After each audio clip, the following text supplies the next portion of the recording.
Bonjour à tous et bienvenue dans ce 3e épisode de Good Manufacturing Podcast. Alors avec moi, comme d'habitude, Arnaud. Salut Paul-Adrien, ça va très bien, écoute, ravi, je suis vraiment super content d'être là encore une fois, donc dans les starting blocks pour un débat et un échange super intéressant. Hey. Et du coup, avec nous pour parler de Lean Manufacturing, Shakir Jan. Alors Shakir, comment ça va ? Ah bah super. T'es bien préparé ? Bien préparé, bien détendu, à l'aise, ouais, ça va. Eh bien impeccable, je sens que ça va être un bon épisode parce que Lean et Industrie Pharma, il y a du débat. Alors si tout le monde est prêt, je vous propose de commencer par ma petite news. Allez, super, ça c'est génial.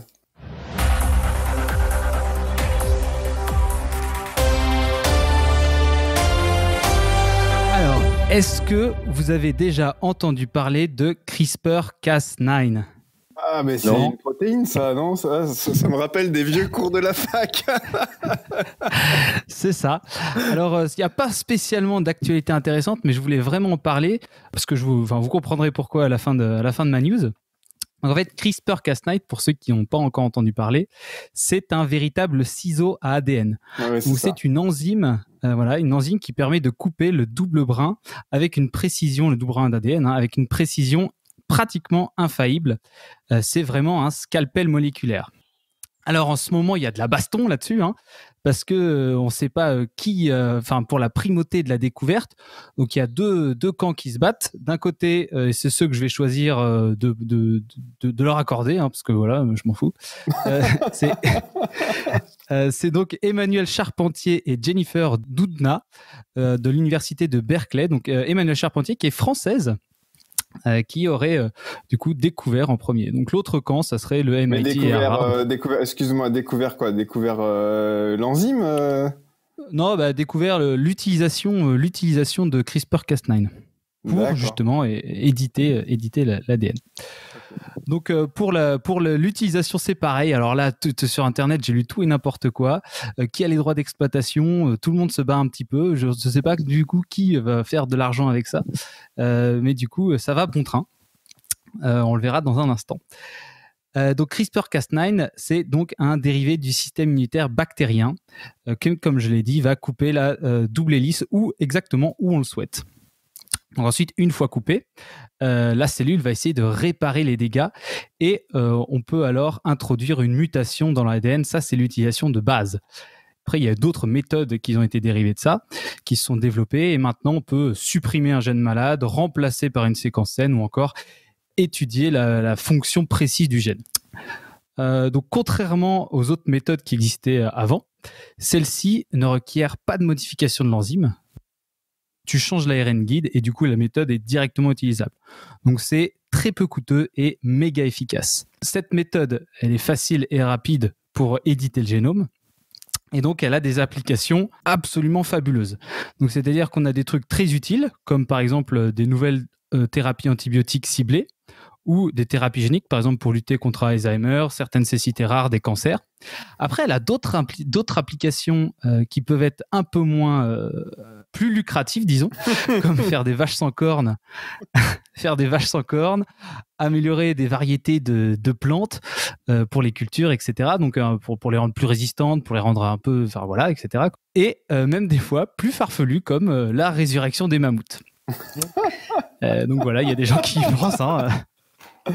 Ah, c'est trop fort. Paul Adrien, je me pose des questions parce que c'est toujours été un peu un mystère pour moi les manipulations génétiques. Quand tu mets l'enzyme, ça se passe comment ? Tu prends une cellule, tu fais ça avec un microscope et tu regardes ce qui se passe, ou tu as un espèce de système automatique où tu mets ça dans un bocal et puis toutes les petites cellules elles se démerdent toutes seules. Ça me passe. Voilà, c'est un peu ça en fait. Si tu veux, c'est une enzyme. Donc une enzyme, c'est une protéine qui va avoir une action. Et si tu veux, couplé à cette protéine, tu vas avoir en fait, si tu veux, comme un repère. Donc ton ADN, il est constitué de bases A, T, G, C. Et donc là, tu vas avoir une séquence qui va représenter la séquence que tu vas aller attaquer. Donc ton enzyme, elle va aller lire toute la suite de l'ADN. Et vu que c'est une enzyme, donc elle est extrêmement rapide à faire ça. Et hop, dès qu'elle va trouver la correspondance, ting, elle va se fixer et elle va couper à un endroit prévu. Enfin, du coup, celui qui correspond à l'ARN que tu as chargé sur ton enzyme. D'accord. Et après, pour charger un nouveau gène, tu envoies une autre enzyme du même genre. Voilà, oui, ou voilà, ça après c'est plus compliqué. Mais là en fait, si tu veux l'utilisation de base de cette enzyme-là, si tu veux, ça va la couper. Et en fait, à force de la couper, la cellule elle va faire des erreurs dans la réparation, ce qui va introduire des erreurs de carte de lecture de la synthèse de la protéine qui va pas. Et donc ça va inhiber complètement. Super. Donc ça, c'était la première utilisation qu'on a utilisée pour faire, par exemple, pour certaines leucémies ou des choses comme ça, quoi. Donc, comme j'ai expliqué, je vous passe quand même un truc hyper fou qui s'est passé en 2018. Donc, il y a un chercheur chinois, He Jiankui, qui a fait des manipulations d'embryons humains. Il en a rendu, il me semble, résistant au virus du sida. Voilà, ça, c'est complètement dingue. Et après, et c'est pour ça que je vous en parle aujourd'hui, c'est qu'il y a un autre truc complètement dingue avec cette enzyme, c'est que, comme je l'ai dit, elle est pas chère et facile. Et qui dit pas cher et facile dit disponible à tout le monde.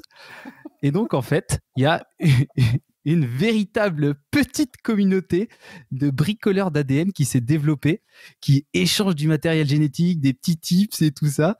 Et donc, tout le monde est en train d'essayer de faire un petit peu sa culte face ces petites modifications. Donc, si ça se trouve, il y a des petits génies un peu éclairés qui vont nous sortir des trucs de malades. Et donc, je vous conseille un documentaire sur Netflix qui est une série documentaire en 4 épisodes qui s'appelle Unnatural Selection, qui vous permet de plonger dans ce milieu étrange de la manipulation génétique amateur. C'est assez fou. Mais c'est vrai et ça se passe en ce moment. D'accord, ouais, c'est marrant. Intéressant. Franchement intéressant. Ça nous change un peu des coronavirus par rapport aux autres émissions. Voilà, c'était un petit peu l'objectif de cette news, c'était pour avoir un truc un peu différent.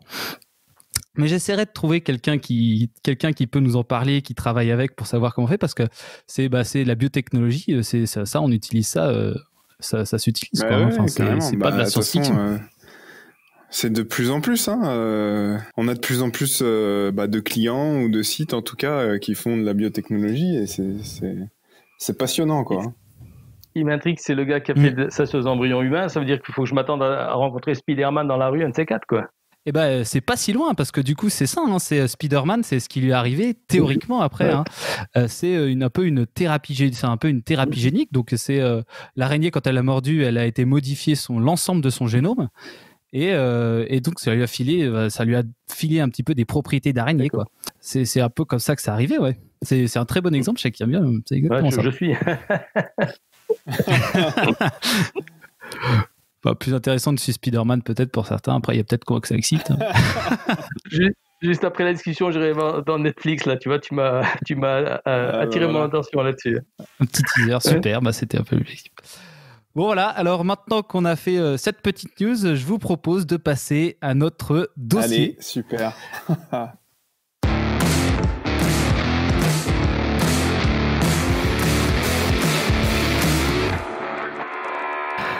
Alors ce soir, on va vous parler efficacité. On va vous parler efficacité avec le Lean Manufacturing. Alors on reçoit dans l'émission ce soir Shakir. Shakir, est-ce que tu peux te présenter si c'est possible? C'est certainement possible. Oui, tout à fait.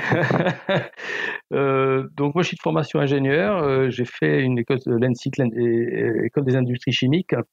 Et qui parle, c'est une école qui est axée beaucoup sur les procédés de l'industrie chimique. Vous verrez après pourquoi je vous parle de ça. Ensuite, j'ai fait toute ma carrière dans l'industrie. Donc, j'ai fait de l'assurance qualité. Ensuite, j'ai fait de la supply chain. Et pour finir, j'ai fait du lean manufacturing et de l'excellence opérationnelle. Je vous parle un peu de mes études parce que finalement, j'ai pas fait exprès, mais toute ma vie, j'ai travaillé sur les processus, les procédés et surtout l'amélioration des processus. Et quand je fais le bilan, je me dis, bon, finalement, tout ça, ça se tient. Et le fait d'être arrivé dans le lean, c'était un peu naturel. Et puis, je le fais un peu de manière naturelle. Et c'est ça qui est peut-être un peu difficile, c'est quand on fait les choses de manière naturelle, on ne sait plus comment on les fait, on ne sait plus pourquoi on les fait. C'est comme quand on fait du vélo, on ne peut pas expliquer pourquoi on tient en équilibre. On le fait et puis ça marche. Donc voilà un peu mon parcours. Ah, c'est comme tu dis souvent, Arnaud, on ne sait plus qu'on sait. C'est ça, quoi. On ne sait plus qu'on sait. Mais c'est intéressant parce que souvent, justement, a posteriori, on arrive à écrire une histoire cohérente, mais sur le moment, on a du mal à se rendre compte que c'est cohérent. Ouais, tout à fait. Ouais. Et donc, Shakir, pourquoi du coup tu as été invité dans ce podcast ? Qu'est-ce que tu peux nous raconter de que tu fais en ce moment ?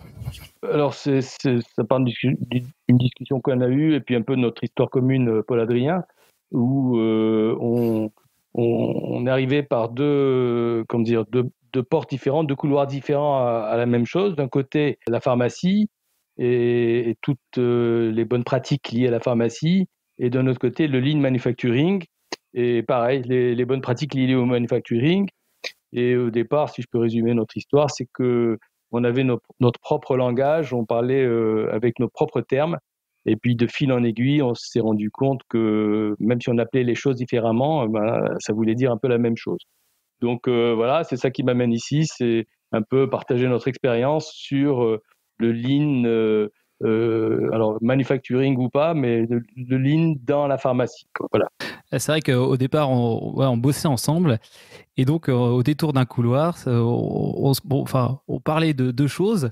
Moi, je parlais des déviations. Shakir parlait des problèmes, dans les ateliers. Et de fil en aiguille, il dit, il faut faire des actions, il faut faire des CAPA. Puis Shakir, mais qu'est-ce que c'est, etc. Enfin, et du coup, en final, en alignant nos discours, on s'est rendu compte qu'en fait, on faisait exactement la même chose. Ouais, voilà. Progressivement, au début, on ne se comprenait pas. On dit, mais il faut faire comme ci. Puis l'autre, il dit, il faut faire comme ça. Et puis le ci et ça, finalement, ça se rejoignait bien. Quoi, voilà. Intéressant. Non, moi, je suis... J'ai un avis assez ancré sur le lean dans l'industrie pharmaceutique de ce que j'en ai vu. Donc, c'est vrai que moi, j'attends beaucoup de cet échange parce que je pense que j'ai beaucoup de croyances autour du lean, des croyances peut-être fausses, peut-être vraies, mais mon historique avec le lean dans l'industrie pharmaceutique m'ont amené à avoir ces croyances qui font que j'ai un peu de mal avec le lean tel qu'il est appliqué aujourd'hui sur certains sites. D'accord. Du coup, moi j'ai vraiment envie de comprendre un peu mieux et d'avoir une vision plus poussée sur ce sujet. Donc non, moi, je suis super content qu'on ait cet échange. Quoi. Alors c'est une très bonne transition. Donc du coup, Shakir, est-ce que tu peux nous donner ta vision du lean manufacturing ? Oui, voilà. Alors, je vais vous dire un peu les définitions officielles et puis le recul que j'ai pu prendre par rapport à ça. Et vous allez voir, c'est un liaison avec ce que je vous avais dit un peu dans l'introduction en disant que finalement, on fait ça comme on fait du vélo, quoi. Enfin, on peut faire ça comme on fait du vélo, c'est un peu naturel. Donc, de manière un peu officielle, hein, ce qu'on trouve dans les bouquins, c'est que le lean, c'est une approche, une méthode, voilà, qui vient de techniques que Toyota a mis au point et qui a été reprise par des chercheurs du MIT. Ils ont combiné leur savoir et ce qu'ils ont découvert chez Toyota. Et puis après, la conclusion, que c'est une approche qui vise à rendre plus efficaces les processus et améliorer les performances, je dirais, par l'intelligence collective. Hein. C'est les méthodes de génie industriel. Le taylorisme en est une. Le lean en est une autre, mais la différence entre le taylorisme et le lean, c'est que le lean s'appuie sur l'intelligence collective, alors que le taylorisme s'appuie sur la réflexion d'un sachant qui va dire aux autres comment travailler. On a toujours du mal à dire si c'est une philosophie, une approche, un outil, etc. En fait, c'est une combinaison d'un peu tout ça. Il y a de la philosophie, il y a des principes. Donc les principes, c'est que quand on améliore quelque chose, on l'améliore sur le terrain. C'est pas dans un bureau entre soi et sa réflexion. C'est par la pratique sur le terrain. Il y a une notion qui s'appelle la notion de valeur ajoutée, c'est-à-dire que quand on fait quelque chose, qu'est-ce que ça apporte à la chose qu'on fait ? Ça, quand je dis la chose qu'on fait, je suis peut-être un peu trop général. Si je fabrique un produit, je dis, quand je fais une action, est-ce que ça donne de la valeur ajoutée à ce produit ? Alors, on dit toujours par rapport au client, c'est des notions un peu compliquées à comprendre. Par exemple, si on dit le transport, on va dire en général, le transport, c'est pas une valeur ajoutée. Je dis, mais il faut bien ramener le transport amener le produit chez le client. Je dis, mais par rapport à votre produit, de le transporter, ça le bonifie pas, quoi, hein, sauf exception. Et puis, par rapport à ces principes, il y a des outils ensuite qui sont développés, mais parfois, on se consacre à l'outil, on oublie un peu les principes. en plus donc de l'approche, des principes et des outils, il y a un aspect comportemental sur l'ouverture d'esprit, l'écoute, le refus des idées reçues, la curiosité. Voilà. Un peu en gros ce que c'est que le Lean. Ah, c'est intéressant. Moi, ça me fait penser quand tu dis que quand on se focalise sur les outils, on oublie un peu les principes. Ça me fait penser vraiment à cette rencontre, si je puis dire, comme ça, que j'ai eue avec le Lean à un moment donné sur un site, qui est un peu l'image que je m'en fais aujourd'hui, et même si c'est pas forcément comme ça sur tous les sites. Mais si je peux me permettre un peu de partager cette expérience, donc j'étais chez un client et il venait de recruter un expert Lean. J'étais très fier de ça. Et en fait, donc l'expert Lean, je vais leur discuter avec lui. C'était dans le cadre d'un diagnostic. On discute un peu, voir un peu ce qu'il faisait. Puis du coup, il me présente, ouais, alors là, on a commencé à faire le 5S conditionnement, on a commencé à faire du SMED ici, et puis alors voilà, il y avait tous les noms de tous les outils qu'on pouvait trouver dans tous les services de production, et il avait un magnifique tableau de bord au mur où on voyait qu'est-ce qui était en cours comme action dans quelle unité de production, etc., etc. Et donc, c'était vraiment les outils, et dans tous les ateliers. Sauf que chez ce client-là, moi, c'était un client qui faisait des formes sèches, et donc j'avais discuté un peu avec le patron de site, et il y avait un temps de cycle de libération de mémoire, je crois qu'on était à 90 jours pour des formes sèches, 90 jours, et ils produisaient leurs produits, donc fabrication, conditionnement, ça leur prenait 3 jours.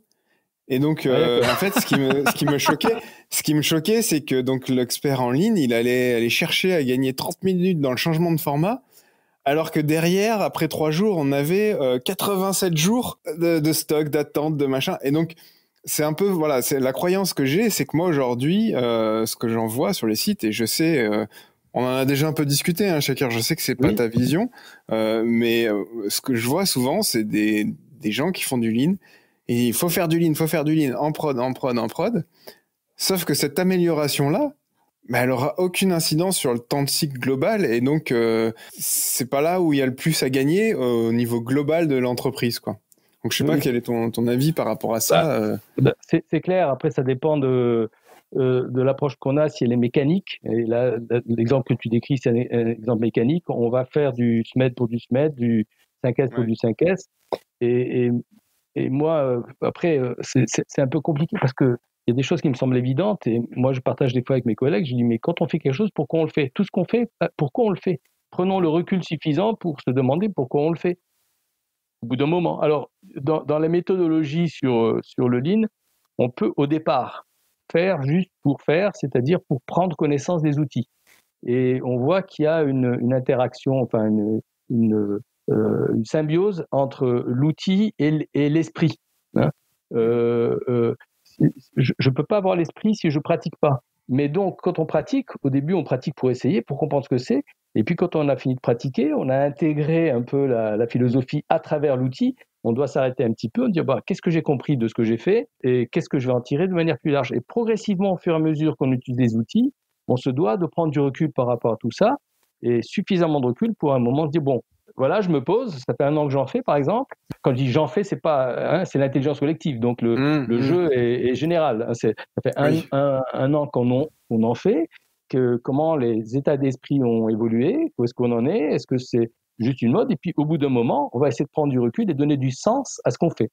Alors, même pour donner du sens, il y a des outils, parce que dans l'exemple que tu donnes, il y a des outils pour prendre conscience de ça. C'est ce qu'on appelle la BSM. On fait une cartographie globale de notre processus industriel, et puis on remarque ça à un moment, et puis on se met devant l'évidence, dire tiens, là, on a amélioré un truc sur un jour, on a gagné 1 jour sur 3, mais au global, on a 90 jours d'attente. Donc là, maintenant, on va mettre notre effort au bon endroit. Et même quand on dit on va mettre notre effort au bon endroit, on va se dire mais pourquoi on met notre effort au bon endroit? Et à chaque fois, on va retrouver ce questionnement de fond, de mais pourquoi on fait ce qu'on fait? Il y a même des aspects philosophiques, parce que quand tu dis pourquoi je fais ce que je fais, etc., tu peux l'appliquer dans l'industrie, mais après tu peux t'appliquer dans la vie perso, en disant mais pourquoi je fais ce que je fais, pourquoi je me lève le matin, pourquoi je vais au boulot, etc. Et du coup, ça peut aller très loin si tu prends ce recul. Hein. Et alors, je vous disais les pourquoi. À un moment, il y a une des techniques qui s'appelle les 5 pourquoi, qui est une des méthodes classiques et basiques pour dire que quand j'ai un problème, je vais chercher l'essence même du processus qui a généré ça. Mais quand on fait des formations, on dit c'est comme les enfants. Quand les enfants ils sont petits, là, voilà, Arnaud, ton fils d'1 an et demi, il est pas loin de ça. Et il pose la question pourquoi, ça n'en finit pas, jusqu'à un moment où les parents ils n'arrivent plus à répondre. Mais et c'est cet état d'esprit de jeunesse, de jeunesse, de curiosité naturelle qui doit nous amener à faire des progrès. Ouais, ça me fait penser au cercle d'or. Je ne sais pas si vous connaissez ce concept avec le pourquoi, le quoi et le comment. Et quand tu commences à expliquer, mais ça marche pour les projets, ça marche pour les produits, en marketing, etc.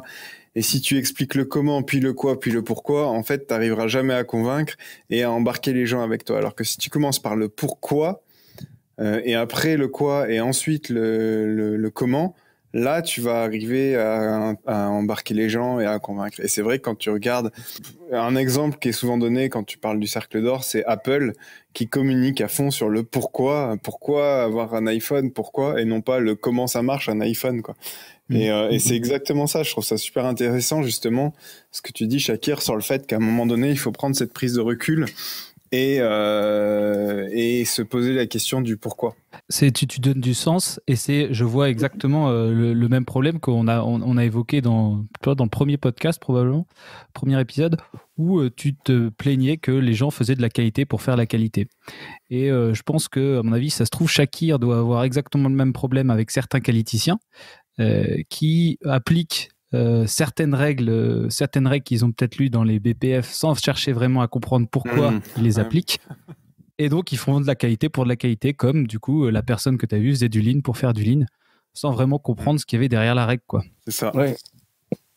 Ouais, tout à fait. Hein. Et si on parle de la qualité, j'ai relu les BPF là il n'y a pas longtemps. Bonne lecture, ça. Non, mais j'ai lu ça parce que on est en train d'écrire un article avec Paul Adrien là sur ce qu'on a fait là justement, et du coup pour pas raconter n'importe quoi, parce que quand t'écris tu peux pas, ça reste, hein, donc t'as intérêt à vérifier ce que tu dis. Je suis resté sur les 3 premières pages là au début sur les grands principes, et ce que je peux dire c'est que ça ressemble comme 2 gouttes d'eau au lean, hein, c'est-à-dire que quand il y a quelque chose qui va pas, hein, on doit chercher pourquoi ça va pas. Je veux dire, c'est pas juste que ok, on a rafistolé le produit, puis on l'envoie dans la nature, et puis c'est bon. Les BPF insistent pour dire, vous allez chercher qu'est-ce que c'est qui a induit, qu'est-ce que c'est qui a engendré cette déviation. Et donc, on est bien dans cet esprit du pourquoi ça s'est produit. Voilà. Complètement. Ouais. Et je dis ça par rapport aux qualiticiens. Si le qualiticien dit c'est les BPF, c'est comme ça, ils disent mais pourquoi c'est comme ça? Les BPF, c'est pas n'importe quoi, une espèce de règle absolue et dictée par un tyran. C'est quelque chose qui a du sens quelque part, quoi. Voilà. C'est ça. Et ça, c'est intéressant, le pourquoi des BPF aussi. Pourquoi est-ce qu'elles sont comme ça, etc. Alors, je sais que c'est un sujet, Paul Adrien, que toi, tu as envie d'explorer et de partager. Et je trouve c'est passionnant, en fait, de savoir pourquoi aujourd'hui on a des textes comme ça autour des BPF, et pourquoi est-ce qu'on a ces exigences-là. Et quand on comprend pourquoi, donc on revient toujours à ce fameux pourquoi, mais quand on comprend pourquoi il y a ces exigences, mais en fait, ça change toute la vision qu'on peut avoir des BPF, quoi. Et tragiquement, en fait, c'est que maintenant, avec dans les grands groupes et dans les gros laboratoires, les personnes font une petite partie des BPF, c'est-à-dire qu'ils vont aller voir, ils vont faire le chapitre là. C'est-à-dire, ils vont te charger, je ne sais pas moi, par contre, des investigations et des CAPA. Donc, ils vont faire cette petite section. Après, il y en a tout un autre pan qui va être fait par une autre personne.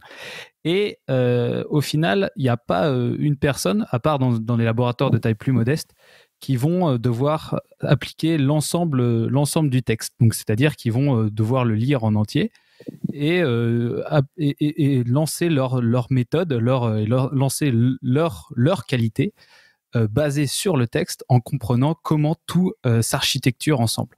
Typiquement, les PQR, les Product Quality Review. Là, du coup, c'est l'exemple parfait de la personne qui fait ça dans son coin, et c'est l'application ratée d'un texte dont on n'a pas compris l'ensemble, quoi. pour en revenir un petit peu au sujet, le Lean, tu nous as dit qu'il était inventé qui a été inventé par les Japonais, c'est ça? Oui, quasiment. C'est une combinaison entre une invention japonaise, on va dire, et une adaptation faite par les Américains. Donc ça a été inventé par des Japonais sur des lignes monoproduits, donc des lignes de voitures. Est-ce que ce modèle, il est parfaitement adaptable à un laboratoire pharmaceutique européen?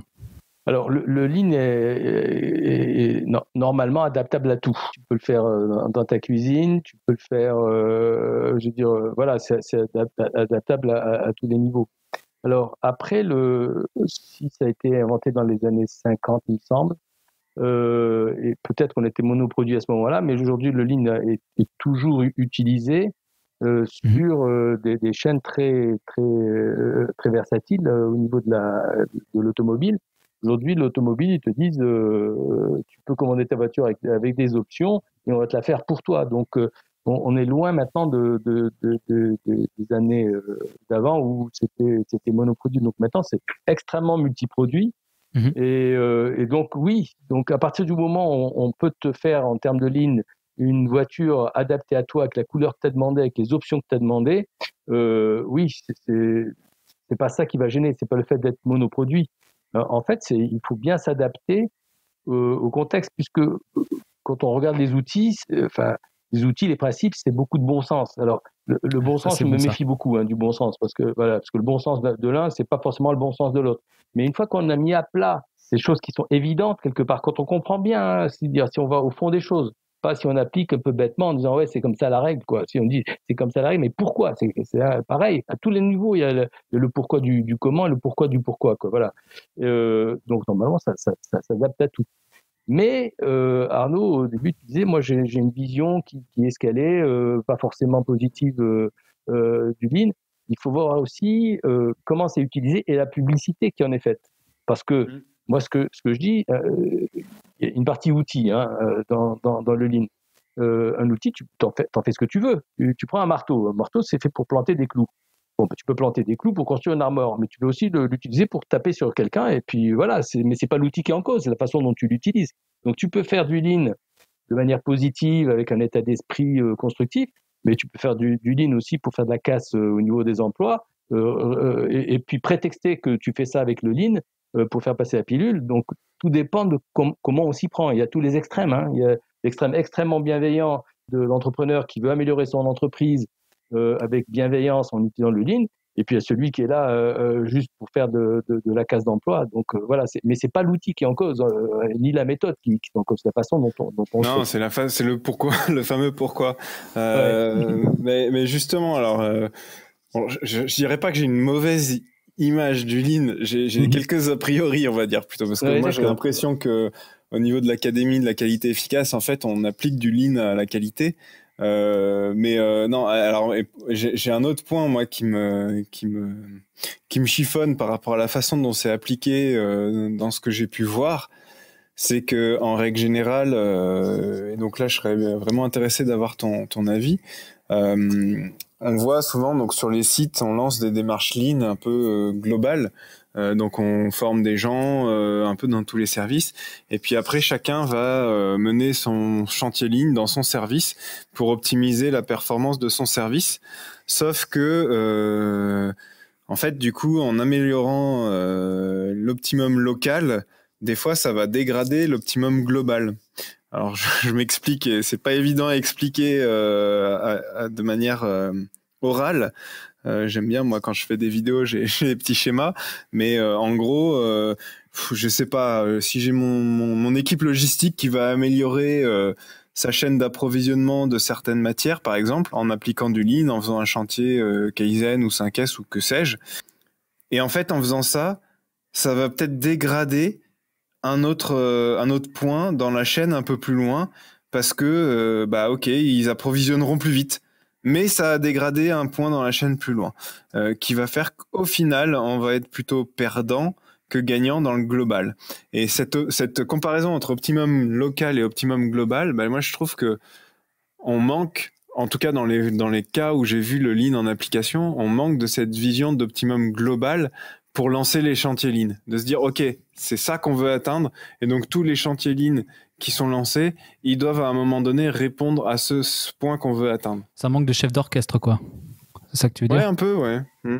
Alors ça c'est un écueil classique. Ah, ça me rassure alors. Je vais te dire, il y a des grands principes qui disent qu'il faut réduire la taille de l'eau dans le lean. Voilà. Et puis, ça s'oppose complètement à celui qui veut faire des lots immenses pour pas avoir à faire de nettoyage. Donc, en fait, dans cet exemple classique, entre la taille de l'eau et qui a l'air pas économique, et puis d'un autre côté la campagne où tu nettoies tes équipements le moins possible, il y a un équilibre à trouver. Effectivement, il faut prendre du recul, et c'est pas toujours facile. Ce qu'on essaie de recommander, c'est qu'au départ, de faire des chantiers qui n'influent pas sur les autres secteurs, en disant vous faites le chantier dans tel secteur, parce qu'il faut bien commencer quelque part. Et puis, oui, voilà, ça c'est sûr. Voilà, c'est ça. Et donc on essaie de dire vous commencez dans un chantier dans un endroit où ça va pas influencer, ça va pas avoir d'effet sur les autres. Et puis après, il faut aussi temporiser. Moi, au départ, j'ai une expérience où j'arrivais tout feu tout flamme. Moi, c'est des erreurs de maturité. Et puis je voulais faire tout rapidement. Et puis mon patron, qui était un peu plus avisé, me dit attends, vas-y tranquillement, forme les gens, prends-les lentement. Et ils vont pas. Toi, t'as mis peut-être je sais pas 3 ans à intégrer ça, ils vont pas mettre 3 jours, donc il faut leur donner le temps comme à toi. Donc il y a cet équilibre à trouver. Tu donnes l'exemple des 5S, donc les 5S c'est quelque chose d'assez intéressant. Souvent on recommande de commencer par des 5S pour faire la main, s'habituer. Et voilà. Et normalement quand tu fais un 5S, t'influes pas sur les autres. Et après tu peux, voilà. Et puis après tu prends du recul, parce qu'il y en a ils font du 5S, ils disent c'est super, on a fait du 5S, c'est tout propre. Mais c'est pas le tout de faire un 5S, c'est tout propre. C'est dire qu'est-ce que tu as gagné. Moi, j'ai fait un 5S, j'ai organisé un 5S il n'y a pas longtemps. Je dis, c'est super, maintenant l'atelier est rangé. Je dis, mais c'est pas le tout. C'est pas juste pour ranger l'atelier. C'est aussi pour gagner du temps. Et puis après, pourquoi on a fait ce 5S ? Donc, on va chronométrer le temps qu'on a gagné. Et puis après, on verra ce qu'on en fait. Ça aussi, c'est le sens. Parce qu'une fois que tu as gagné du temps, qu'est-ce que tu fais du temps que tu as gagné ? Donc, voilà. Donc, alors, déjà, quand on fait ce qui est recommandé, c'est quand on fait un chantier, on essaie de faire un chantier qui n'interagit pas négativement sur d'autres endroits. Et puis après, il faut qu'au global, alors quand je dis on, je, etc., c'est toujours l'intelligence collective. Donc c'est toujours en vous. Voilà. Et après, à un moment, il faut qu'on réussisse à avoir de la maturité, de prendre du recul. Donc il y a l'outil que j'avais cité tout à l'heure, qui est l'idéal pour prendre ce fameux recul, qui est la Value Stream Mapping. En français, c'est une cartographie valorisée des flux, où on prend l'ensemble de notre processus dans sa globalité, le plus grand possible, et on essaye de faire un zoom arrière pour regarder tous les aspects du processus. Et là, normalement, on est censé voir les interactions qu'il y a entre un secteur et un autre, d'harmoniser tout ça et de faire des actions concertées pour que la globalité du processus s'améliore. Ouais, je vais peut-être mettre un peu les pieds dans le plat, mais moi ce que je reproche un peu au Lean, comment il est appliqué de nos jours, c'est que le Lean il est toujours appliqué au processus de production, alors que dans l'industrie pharmaceutique, le nerf de la guerre, c'est la qualité du produit. Alors, en fait, on essaie de faire des gains sur le processus en essayant de produire plus vite, plus rapidement, plus machin. Alors qu'il y a toute une population de personnes qui, elles, pensent à la qualité du produit et assument.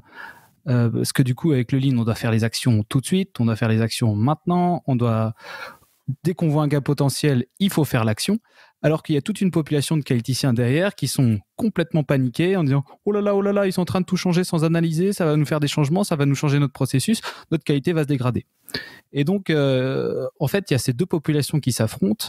Et donc, comment faire pour réconcilier en fait les personnes de la performance du processus avec les personnes de la qualité. Ça, c'est ce qui est pour moi le plus compliqué avec le Lean dans l'industrie pharmaceutique, quoi. Oui. Alors il faut toujours être modéré, il faut toujours se poser, il faut toujours discuter, il faut se méfier des a priori qu'on peut avoir. Naturellement, je dirais, sans être dans l'industrie, mais le citoyen lambda, il aura tendance à opposer qualité avec productivité. Et dans notre culture, à cause du taylorisme, on aurait tendance à opposer les deux.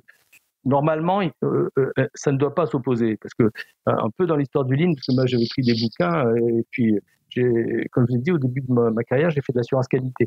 On parlait du TQC, Total Quality Control. Et puis après, une fois, j'ai pris un truc sur le lean, et puis je retrouve le Total Quality Control, parce que les Japonais, ils réfléchissent pas comme nous, et ils assimilaient le lean au Total Quality Control. Donc, pour résumer, c'est-à-dire si tu fais un produit de mauvaise qualité et que ton client te le renvoie, de toutes les façons, tout ce que tu as fait, c'est pour rien, et donc tu as dépensé de l'argent. Donc, la qualité, et la productivité, l'argent, etc., la rentabilité ont des points communs. Ce qui peut se passer, c'est que tu peux avoir des dérives comportementales, c'est-à-dire que si à un moment, un patron va dire, voilà, tu fais du lean parce qu'à la fin, tu vas gagner de l'argent, et ça sert à ça quand même, à optimiser la productivité, d'oublier la méthodologie pour l'objectif final, en disant bon, on a un problème, mais non, on continue de produire. Dans le Total Quality Control, même le départ du lean, dit non, s'il y a un problème, on arrête la production et on continue pas de produire. Mais la personne, il faut regarder ce qui se passe dans la tête d'un individu. On lui met des objectifs, on dit là, il faut que tu atteignes l'objectif de réduction de temps, et la maîtrise que le chef de production doit avoir, dire attends, maintenant je fais la part des choses entre l'immédiateté et l'amélioration du processus sur le moyen terme. Le moyen terme, c'est pas 10 ans, le moyen terme, c'est 3 mois, quoi. Voilà. Donc je m'arrête, je corrige mon processus et ça sera rentable. Mais on n'est pas à l'abri de certains comportements impulsifs, je dirais. D'un côté, de celui qui veut la rentabilité à tout prix, même par des moyens détournés, du coup, pas plus par les moyens du lean, et aussi le qualiticien qui va dire bah tiens, le salaud, il veut produire, alors que moi, je veux avoir le temps d'analyser ma déviation et tout ça, et puis il me donne pas le temps de le faire, etc. Donc voilà, il y a ces... Et celui qui analyse la déviation, il compte pas qu'il est payé tant de l'heure, et puis après tout, si ça me prend 50 heures d'analyser ma déviation, c'est pas grave, je suis payé pour ça, et puis il se rend pas compte qu'il est payé pour ça quand même, donc c'est quelqu'un qui le paye. Donc il faut trouver le juste milieu avec tout ça, quoi. Voilà. Et c'est pas facile de donner du sens, surtout que dans une production, c'est la guerre. Ça produit tous les jours, ça court tous les jours, ça s'engueule tous les jours, c'est content tous les jours, donc il y a beaucoup d'émotions, d'adrénaline dans tout ça, et à un moment, il faut réussir à se poser et écouter sa voix intérieure, quoi. Voilà. Ouais, c'est intéressant, mais en plus, je suis pas du tout un expert de lean, donc tu me corriges si je dis une bêtise, mais donc il y a les fameux Muda et les gaspillages, et il y en a un, c'est les stocks. On est bien d'accord que les stocks, c'est un gaspillage, quelque part. Oui, alors... et voilà. Du coup, à un moment donné, quand tu fais pas de la qualité, donc que tu as des déviations, des choses comme ça, bah forcément tu vas augmenter tes stocks, parce que le temps que tu règles ton problème, ton produit il est dans ton stock. Et donc si tu veux agir sur un des gaspillages qui est le stock, t'es bien obligé de faire de la qualité. Donc au final tout ça se rejoint à un moment donné quelque part, quoi. Oui, après c'est toute une question d'équilibre, là, sa chanson de, de Cabrel. Pareil, quand tu fais ton... Alors, il y a un principe, effectivement, on a les fameux 7 gaspillages, ou 7 mudas, ils disent, voilà, les gaspillages habituels, hein, gaspillage classique, c'est-à-dire, je produis, je fais du stock, je m'en mets plein dans les soutes, et puis le lean, tu dis, attention, si tu fais juste du stock pour parer à des demandes supplémentaires, c'est pas forcément la meilleure méthode de parer à des demandes supplémentaires. Et qui plus est, si tu fais de la mauvaise qualité et que tu l'as mise dans tes stocks et que tu sais pas qu'elle est dans tes stocks jusqu'au jour où le client va réagir, là c'est double peine, quoi. Donc effectivement. Mais par rapport à tous ces gaspillages, il faut toujours mesurer les choses et savoir par lequel on va commencer à réduire. Voilà. Mais oui, je confirme le stock. Il y a toute une logique expliquée pourquoi le stock c'est un gaspillage. C'est-à-dire ce qu'on te dit.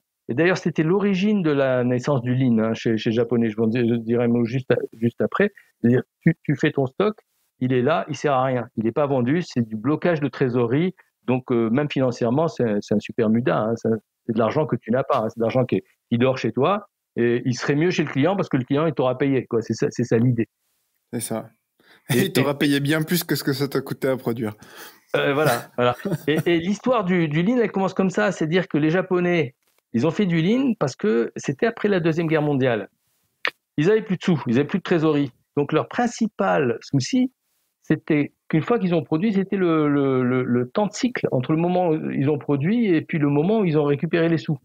Donc c'est parti par les stocks en fait. Ils voulaient pas de stock du tout. Ils voulaient pas de stock du tout, non pas par principe parce que c'est bien ou c'est mal et que le dieu du lean a dit qu'il fallait pas de stock. Non, c'est parce que ils disaient bah si je l'ai fait, si j'ai produit un produit, je veux le plus vite possible récupérer les sous qui correspondent à ce que j'ai dépensé et en salaire et en matière pour récupérer la trésorerie. Voilà. D'accord. Du coup, moi, ce que je voulais quand même demander, est-ce que c'est bien raisonnable de piloter un laboratoire pharmaceutique par les coûts, justement, par la performance? Alors, on peut se dire le laboratoire pharmaceutique, c'est la santé, donc la performance industrielle, c'est un peu décalé. Il ne faut pas parler de performance industrielle quand on parle de la santé. Bon, je ne sais pas si c'est à ça que tu penses, Paul Adrien, parce que c'est vrai que ça peut être présent hein, dans les esprits. Hein. Voilà. Bon, après, une industrie, elle est là pour être performante, mais aussi au niveau de la qualité du produit. Il y a deux aspects. Hein. C'est que à partir du moment où on est dans une industrie, on est là pour avoir de la rentabilité. C'est celui qui choque un peu, on va dire. Mais il y a un autre aspect qui est super important, c'est que quand on fait un produit, on le fait pour qu'il guérisse, on le fait pour qu'il ait une action sur sur les maladies, etc. Et ça fait partie de la performance. Un produit qui te guérit en 2 jours, il est plus performant qu'un produit qui te guérit en 2 semaines. Et tout ça, c'est parce qu'on a respecté des critères de qualité, des spécifications. Et donc, la performance se voit aux 2 niveaux. Et quand on parle de qualité d'un produit, c'est quoi la qualité d'un produit? C'est qu'il réponde aux besoins du client. Voilà, aux spécifications. On a les deux aspects. Tout prend autant sens. L'aspect rentabilité, que l'aspect de l'efficacité du produit en tant que tel. Tout prend sens quand on remet le patient au centre de notre activité, quoi. Oui, ça revient un peu à ce qu'on disait. Pourquoi on fait ce qu'on fait, quoi. Voilà. Mais après, avant de dire ça, je précise que je suis un qualiticien de base. Il vend son âme devant vous, mesdames et messieurs. Mais après, voilà, il faut pas se leurrer. Ça reste des entreprises, les industries pharmaceutiques. Et même si c'est pour produire des produits de santé, tant que l'industrie pharmaceutique n'est pas quelque chose peut-être de public, j'en sais rien, ça reste des entreprises et le but d'une entreprise, c'est aussi de faire de l'argent. Alors après, on peut épiloguer, se dire oui, mais ok, ils se font trop d'argent ou quoi. Ça, ok, ça, je veux bien qu'on ait un débat là-dessus, mais c'est une entreprise et le but d'une entreprise, c'est de gagner de l'argent et donc de payer ses employés et de financer la recherche aussi. Hein. De payer. Non, mais c'est ça. Non, mais oui, après cet argent, c'est bien quand il est utilisé à bon escient. Et donc, payer ses employés, financer de la recherche, tu peux faire beaucoup de choses. Mais du coup, si cette entreprise ne gagne pas d'argent, et ben en fait, elle peut pas payer ses employés, elle peut plus produire, et donc il y a plus de médicaments non plus. Donc la performance, elle est importante. Après, la question, c'est éthiquement, qu'est-ce qu'on fait de cet argent qui est gagné? Ça, c'est autre chose. Mais la performance, elle est importante. Et on peut faire de la qualité et de la performance. C'est important. Et pour ça, il faut avoir une démarche qui vise à réduire les pertes. Le monde du premier coup. C'est là où je voulais en venir aussi. Réduire les pertes pour faire bon du premier coup un maximum que réduire des coûts à droite à gauche qui vont pas faire bon du premier coup. Et bref. Mais la performance, ça reste quelque chose d'important. Et on peut le faire avec de la qualité, quoi. Ouais. Et l'aspect coût aussi, parce que c'est l'image qu'on a là, des laboratoires pharmaceutiques qui font de l'argent, mais supposons que ce soit fait par l'État, que ce soit public. La problématique reste la même, parce qu'après, tu as le coût du produit qui est vendu aux patients, et on sait bien qu'il y a des problématiques d'accès aux médicaments par le prix. Hein. Je veux dire, dans nos pays à peu près riches et où il y a de la sécu, on a à peu près accès à tous les médicaments, mais tu as des pays pauvres où ils peuvent pas se payer les médocs, et même au niveau d'un État, ils peuvent pas se payer les médocs. Donc, il y a quand même intérêt à mettre de la productivité, de l'efficacité dans le processus pour aussi faire baisser globalement le prix du produit. Après là, c'est tout un autre débat parce que dans les pays, dans d'autres pays où il y a une faible régulation pharmaceutique, tu as énormément de contrefaçons. Après, à l'inverse, aux États-Unis, où l'État n'a aucun mot à dire dans la production de médicaments, là, c'est complètement l'inverse. Les prix crèvent les plafonds parce que justement, il n'y a pas d'organisme fort qui va réguler, qui va baisser, tirer vers le bas les prix parce que du coup, c'est l'État qui paye. Donc, si c'est l'État qui paye, il faut que ça soit le moins cher possible. Donc, ça, c'est tout un autre débat. Ouais, il y a d'autres paramètres, effectivement, je suis d'accord. Mais je voulais juste souligner que finalement, si on met du lean, si on met de la rationalité dans nos processus, ça aide à faire baisser le prix, et au final, c'est quand même le citoyen et le client qui en profitent. Mais alors, est-ce qu'il ne faudrait pas inventer un nouveau lean pour l'industrie pharmaceutique qui serait appliqué à la qualité ? Est-ce que du coup on devrait pas, parce qu'en fait le problème c'est qu'on prend des personnes qui vont faire du lean et du coup qui vont les appliquer, pas bêtement, mais les appliquer de la même manière qu'ils l'appliqueraient à l'automobile, alors que dans l'industrie pharmaceutique on a toute une réglementation associée qui va générer des contraintes spécifiques à l'industrie et également des pertes, comme vous dites, comme qu'on a dit au départ. Et donc, est-ce qu'on n'aurait pas un espèce de lean nouvelle génération appliquée à l'industrie pharmaceutique qui ouvrirait justement les yeux, donc et à la qualité, à la performance, et de la performance à la qualité. À la qualité. Oui.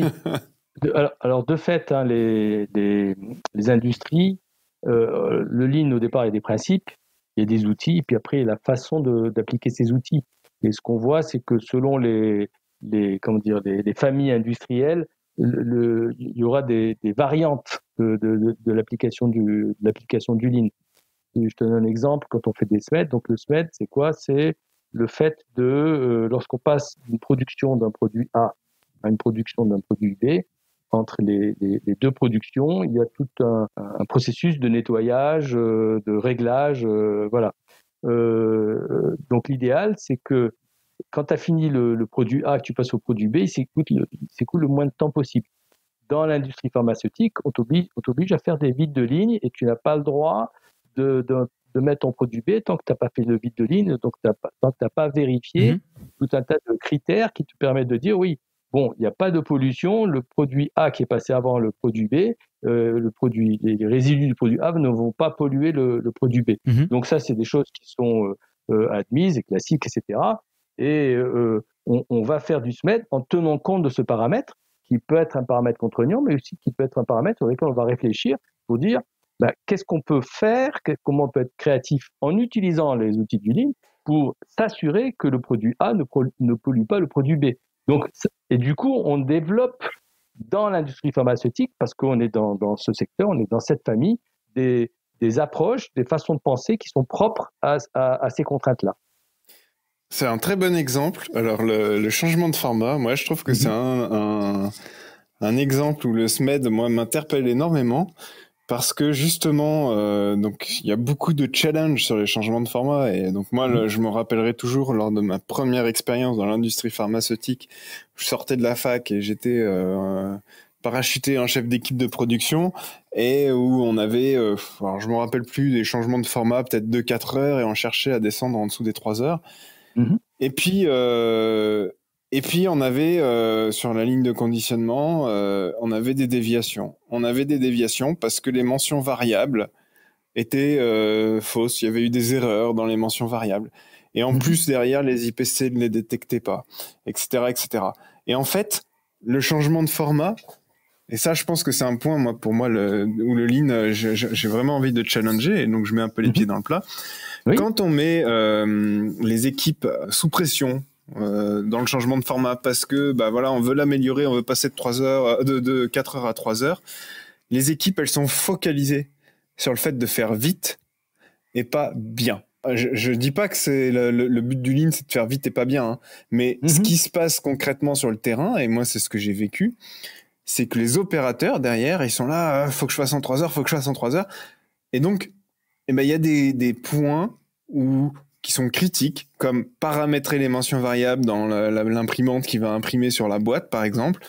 Ça, c'est critique, parce que si on se rate là-dessus, alors oui, il y a des IPC derrière, mais ceux qui nous écoutent se reconnaîtront sûrement sur ce genre de déviation où en fait on a eu un problème de mention variable et puis ça s'est pas vu pendant 14, 15, 20 IPC, enfin je sais pas. C'est des trucs qu'on voit tout le temps. Et donc ce point critique du changement de format, et ben quand on fait du SMED là-dessus, sûrement qu'il n'est pas bien fait. En fait, les gens, au moment de faire ce paramétrage, sont focalisés faire plus vite et se plantent dans le paramétrage. Et le contrôle derrière, le double contrôle, le fameux double contrôle, comme l'opérateur, il est aussi focalisé faire plus vite parce que c'est l'objectif qu'on lui a mis. Et du coup, en fait, il va faire son double contrôle et il va même pas voir l'erreur non plus. Et ça, on en voit tout le temps. Et moi, ça me pose un problème parce que pour gagner 1 heure, pardon, eh ben on va perdre, je sais pas, 2-3 heures d'une autre personne pour traiter des déviations. Et souvent, c'est malheureux à dire, mais le gars qui investigue et qui traite les déviations, il coûte plus cher que les 2 opérateurs pendant 1 heure. Oui, ça c'est les exemples typiques et ça rejoint ce que tu disais tout à l'heure, Arnaud, sur le fait qu'on a amélioré un endroit puis on a dégradé l'endroit qui est juste à côté. Et là, c'est exactement juste à côté, c'est même pas. Voilà. Et donc là, c'est une question de maîtrise de soi. C'est-à-dire quand on fait un SMED, déjà dans le Lean, pour donner un peu les fondamentaux, on dit on commence par les employés. On appelle ça le SQDT. D'abord sécurité. Et comme on dit sécurité, c'est sécurité élargie aux conditions de travail. Et donc quelqu'un qui est sous stress, il n'est pas en sécurité. Donc on évite, c'est pas qu'on évite, il est interdit de mettre les gens sous stress quand on applique les bonnes règles du Lean. La deuxième, c'est la qualité. Donc, pourquoi la qualité ? Parce que si on fait de la mauvaise qualité, à un moment ou un autre, ça nous revient en boomerang. Hein. Si je fais une mauvaise qualité et je l'envoie chez le client, de toute façon, ça va me coûter beaucoup plus cher à partir du moment où c'est chez le client que si j'avais traité au départ. Ensuite, la résultante, c'est des coûts. Donc, voilà l'approche. Donc après, c'est une question de maîtrise de soi. Le gars qui dirige un SMED, on améliore non pas en demandant aux gens d'aller plus vite, on améliore en regardant avec les gens, c'est l'intelligence collective, avec les gens qui font eux-mêmes le travail, en mettant les points sur les i au départ, en disant il est hors de question de vous mettre sous stress. Au contraire, on va essayer de vous détendre, c'est-à-dire quand on fait la semaine, on va regarder le temps que les gens parcourent, etc. Et on va s'arranger pour qu'ils parcourent le moins de kilomètres possible. Voilà, les gestes qu'ils font, on va regarder s'ils sont... je voyais une fois, il y en avait un, pour atteindre une machine, il se tordait, donc il se déhanchait, et puis il se déhanche un certain nombre de fois par jour. Au bout d'un moment, ça fait qu'on appelle ça des TMS. Troubles, voilà, musculo-squelettiques, là. Et puis du coup, après, le mec, il est malade. Donc on évite ça et on lui dit, bon, il faut être droit et il faut trouver des solutions pour être bien. Donc, un des points fondamentaux, c'est le confort des gens. Et bien sûr, celui qui se reçoit des objectifs en lui disant il faut absolument que ton SMED il passe de 4 heures à 3 heures, il va avoir cette espèce de pression qui va le pousser à faire travailler les gens vite, alors que ce n'est pas la méthode. Donc, même à ce niveau-là, il faut bien partir du départ en disant attention, c'est la phase, on va chercher des fameux mudas, les fameux gaspillages qu'on fait, c'est-à-dire quels sont les gestes inutiles qu'on fait. Quand on dit inutile, c'est vraiment inutile. Par exemple, j'avais un truc, dans un des SMED que j'avais, il y avait une personne, elle devait faire un nettoyage. Pour faire un nettoyage, elle faisait 200 mètres, elle allait dans un autre endroit, il y avait un robinet, elle faisait couler l'eau dans le robinet, faisait couler l'eau dans le seau, elle ramenait le seau, elle portait donc le seau, elle était déséquilibrée quand elle ramenait le seau, elle se mettait devant sa machine et commençait à nettoyer. On a dit, qu'est-ce qu'on peut faire pour éviter ça ? On a dit, on va ramener le robinet à côté de la machine. Donc, on a tiré de la tuyauterie et on a mis le robinet à côté de la machine. Elle n'a pas besoin d'aller jusque là-bas. Elle ouvre son robinet, elle se casse pas le dos à trimballer le seau et elle nettoie. Et à un moment, on lui a dit d'aller vite. On lui a dit, c'est simplement le fait de ne pas faire tes 200 mètres aller-retour et de porter un seau qui est lourd qu'on a gagné. Donc, voilà l'état d'esprit dans lequel on doit faire. La façon d'aborder, c'est faire plus simple au lieu de faire plus vite. Du coup, moi, ça m'amène 3 idées. La première, et c'est exactement ce que vient de dire Paul-Adrien, c'est faire plus simple et pas forcément faire plus vite. C'est clair. Exactement. La deuxième, c'est que, et je pense que c'est quelque chose qu'il faudrait peut-être intégrer quand on fait une VSM de Lean dans l'industrie pharmaceutique. Alors, je serais assez intéressé d'avoir ton avis, Shakir, et aussi peut-être que c'est un point à noter pour nos auditeurs. Mais quand vous faites un VSM, allez identifier les points critiques, pas que ceux qui rapportent de la valeur ajoutée, et typiquement paramétrer les mentions variables de votre lot suivant. C'est une activité critique, et sur celle-ci, vous devez faire en sorte que les gens soient justement en confiance, etc. Quitte à ce que ça prenne 1 minute ou 2 minutes ou 5 minutes de plus qu'avant, mais peut-être que sur tout le reste, vous allez gagner votre heure que vous cherchez à gagner. Et donc, identifier dans le VSM les activités critiques. Et le troisième point, la troisième idée, moi, c'est que donc sur le principe faire plus simple, pas faire plus vite, c'est bien, mais du coup, la question qui ressort de ça, comment est-ce qu'on fait pour ne pas se retrouver justement avec des gens qui, de par leur volonté et c'est une volonté de bien faire, mais de mettre des démarches lean partout, vont avoir tendance à mettre la pression aux opérateurs justement pour faire plus vite. Comment est-ce qu'on fait pour éviter ça? Comment est-ce qu'on fait pour rentrer dans le modèle, Shakir, que tu viens de décrire et que je trouve déjà beaucoup plus rassurant pour moi avec mes croyances initiales pas forcément très positives. Donc voilà, comment est-ce qu'on fait pour éviter ça en fait? Alors, écoute, j'ai pas de. Il faut que je réfléchisse un peu parce que là, on est dans l'approche managériale du Lean. C'est assez personnel aussi quand quelqu'un embauche quelqu'un pour le Lean, ça dépend ce qui lui a été vendu. En général, quand on a les consultants qu'on a sur la place, ceux qui sont, ils ont cette bonne approche et ils aident le directeur, le directeur général, il lui attire l'attention sur les risques de dérive si on s'y prend de manière mécanique.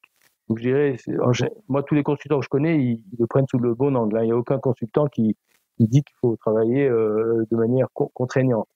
Après, tout dépend du gars qui embauche le consultant, comment il voit les choses. Hein. S'il a des théories le donneur d'ordre. Voilà, sur la productivité, en disant non, vous allez le faire, mais à coup de schlag. Ça tient aussi, ça tient aussi au patron. Donc après, c'est le consultant qui doit attirer l'attention. Après, le consultant, c'est pareil, ça le fait du chiffre d'affaires ou quoi. Le consultant, quand il est honnête, quand tu vois que le gars, il prend pas la bonne méthode, de dire attends, c'est pas la bonne méthode. Voilà. Mais ça, c'est de la déontologie. Hein. Je sais pas quoi dire de plus que par rapport à ça. Moi, non, mais je pense que c'est déjà bien de rappeler justement l'importance, en tout cas, c'est ce que je retiens de ce que tu viens de dire, l'importance de la position du donneur d'ordre, quoi. Et donc finalement, le donneur d'ordre est quelque part celui qui doit être le plus vigilant à ça, parce que c'est lui qui va donner, c'est lui le chef d'orchestre et qui va donner en gros le tempo de vers où on va. Est-ce qu'on va plutôt par là ou par là, quoi. Oui, voilà. Ouais, tout à fait. Donc voilà, là il n'y a pas de recette miracle là. Moi j'ai une petite solution quand même pour toi, Arnaud. Oui.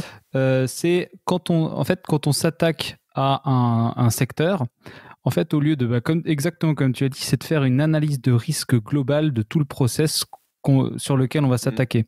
Donc ça va avoir plusieurs avantages. Déjà, ça va avoir justement l'identification des points critiques où, comme tu l'as très justement dit, si on foire cette étape, c'est entre 50 et 500 000 euros qu'on met à la poubelle directe. Donc tous tes chantiers que tu as fait de toute l'année, ils ont servi à rien si tu rates cette étape.